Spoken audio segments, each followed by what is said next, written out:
Hey everyone, and welcome back to my channel. My name is Birdies. I make Hunt Showdown content, and today's video is going to be a complete guide going over every single trait inside of Hunt Showdown. I recommend subscribing to stay updated with my upcoming guides and other Hunt Showdown videos. The next couple months are expected to be filled with big updates for the game, so you don't want to miss any of that. Now let's get into the video.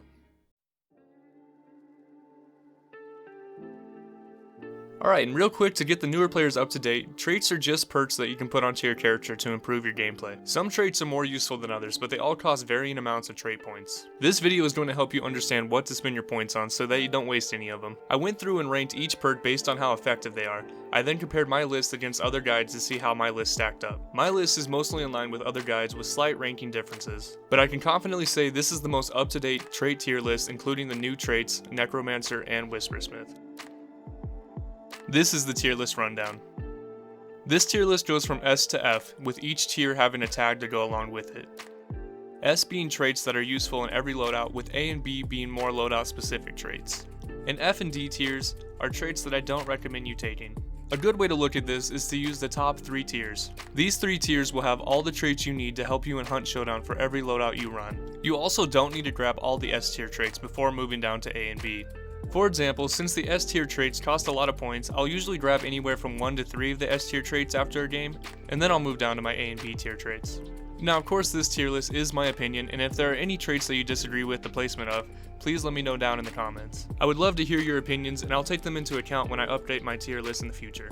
And now that we have a baseline of how my tier list is set up, let's jump into it. Just to get it out of the way, I will be starting with my F tier. These are traits I would never equip. I consider these a waste of points. For F tier, we have Bolt Seer, Dauntless, Decoy Supply, and Tomahawk. Starting with Bolt Seer. This trait is only used for crossbow loadouts, and it's really not that hard to find your arrows after you shoot them to pick them up. It makes this trait pretty useless. Dauntless in theory is a great idea, but it's just too risky to run up and defuse a dynamite, especially if you aren't sure where the explosive landed and how long they cooked it. Basically, this perk isn't worth the risk. Decoy Supply is next, and honestly it just isn't a great perk. I've never found a real reason to run this perk. Lastly is Tomahawk. Now don't get me wrong, Tomahawk's really fun to play with and to mess around, and it's a must if you do a naked run, but other than that there's almost never any situations where you need to throw a melee weapon to get a kill.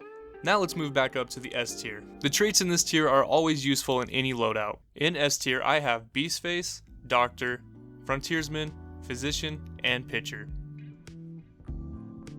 Starting with Beast Face, I almost wanted to put this in A tier, but just for the fact that it reduces sound trap detection ranges for only 3 points, I feel like it's a must. This perk will let you run through the map much quicker while still being quiet, which is great for any loadout. That's why it's an S tier.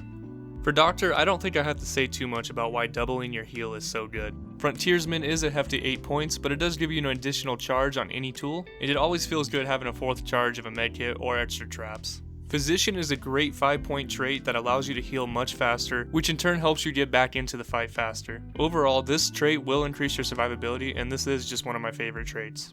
I also felt that Pitcher deserved S tier, mostly because you can use it in every single loadout and it really does help getting those explosives farther. And just to give you guys a heads up, the rest of the tier list are going to have 2 parts to fit them all. If you enjoyed the tier list so far, please drop a like and also leave a comment if you agree or disagree with any of the rankings. A tier are all great traits, but some are more loadout specific. This narrows down their usability.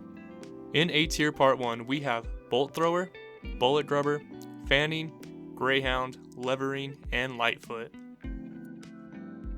In A tier part 2, I have Pack Mule, Resilience, and Serpent. Bolt Thrower is a must when you're running crossbows. It allows you to reload faster, which in turn allows you to shoot faster. Bullet Grubber in a similar way is a must for bolt action rifles. This allows you to maintain a good bullet count by not losing bullets when you do partial reloads. Fanning is an A tier because it turns your pistol into a mini machine gun at close range. This trait gives you more versatility on your playstyle. I put Greyhound in A tier because I personally think the longer distance traveled at full speed gives you many benefits. You can use this to chase better or to even get away faster, and this trait allows you to get to the compound across the map when it starts banishing much quicker.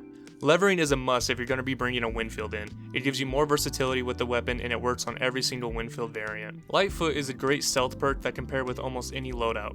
Some of the other tier lists I have seen puts Lightfoot a little bit lower on the list, but I think this perk is underappreciated, but for the 5 points it does hold it back slightly. I put Pack Mule in A tier because it's only 3 points and the benefits of receiving extra tools and consumables when looting is super useful. Resilience squeaks out of B tier in my opinion for the fact that it's only 2 points and it could be a great pairing with Necromancer, which we'll get into later. Last in A tier is Serpent. The Serpent trait in my opinion has done a great job at stopping the bounty campers, or at least making it more difficult for them. B tier are good traits, but just not first picks when you're setting up a loadout. In B tier part 1, I have Ambidextrous, Determination, Ghoul, Iron Repeater, Iron Sharpshooter, and Necromancer. The traits in B tier part 2 are Quartermaster, Salveskin, Vulture, and Whispersmith.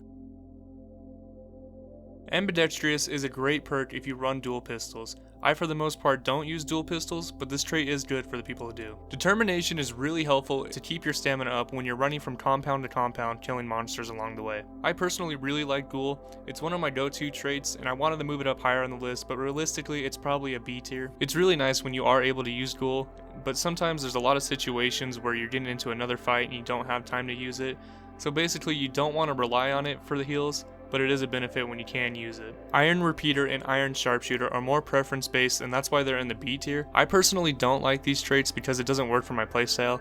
I just don't like being locked into the sights for those extra seconds, but they do the job if that's something you're into. Now for one of the new traits, Necromancer. For those who don't know, Necromancer allows you to revive your teammates by using Dark Sight. I place this trait in B tier for right now just because I don't think it's going to be as powerful as other people are saying. For one, Necromancer does not stop burning, it only pauses it until you fully revive them. If this trait could tap off burns, I think it would be more useful and be moved up to A tier, but like I said, as of right now, it only pauses the burn until you fully revive them. And for 2, there could be a lot of situations where your teammate's in a bad spot, either inside the same building as the enemies, or they still have a line of sight on them, which means once you revive them, they'll just put them down again. But this is also why I moved Resilience up on the tier list. I feel like having Resilience and Necromancer would be a good combo. Once you get revived, you have that extra health, and it might work out pretty well. And also on the 2 new traits, I would really like to hear your opinions in the comments section. Quartermaster is a solid perk all around, but I wouldn't consider it one of the traits that you pick up first. It is in B tier because I feel like there are a lot more important perks to unlock first. I moved Salveskin to B tier solely because of Necromancer. With Necromancer being introduced into the game, I would bet that burning bodies will become more popular, and Salveskin will help with this issue if I am right. Vulture is a great perk if you're running trios, but it does fall off in duos and solos. It's not a useless perk, I just wouldn't consider it a first pick. And last in B tier is the other new trait, Whispersmith. This trait allows you to swap between your weapons, tools, and consumables quietly. This sounds like a great new trait, only costing 2 points and makes you overall more quiet.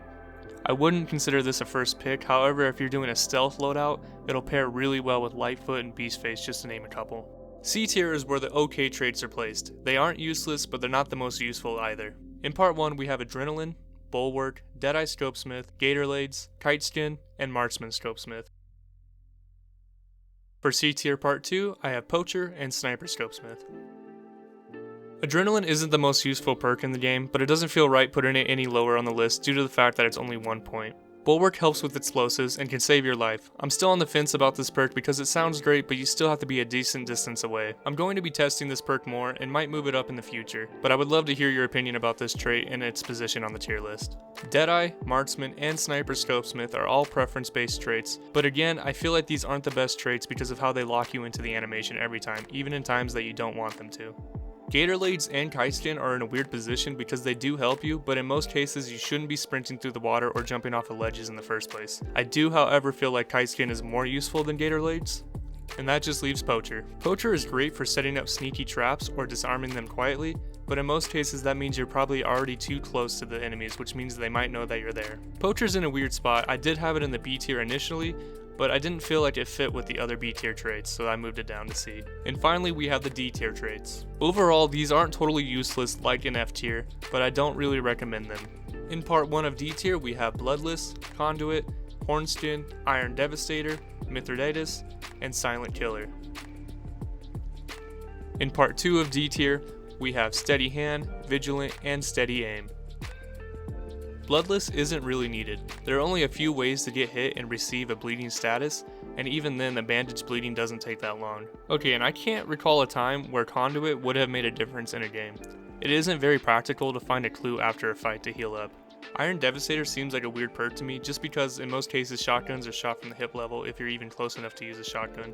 But this is another preference based perk, and so if this is something you like, go ahead and use it. Mithridatus is like Bloodless, except maybe even worse. It is very common to run an antidote shot and use them at the beginning of the round since they last 30 minutes or 60 minutes respectively. The antidote shots themselves render this perk useless, and the only reason it's not an F tier is because not everybody uses the antidote shots.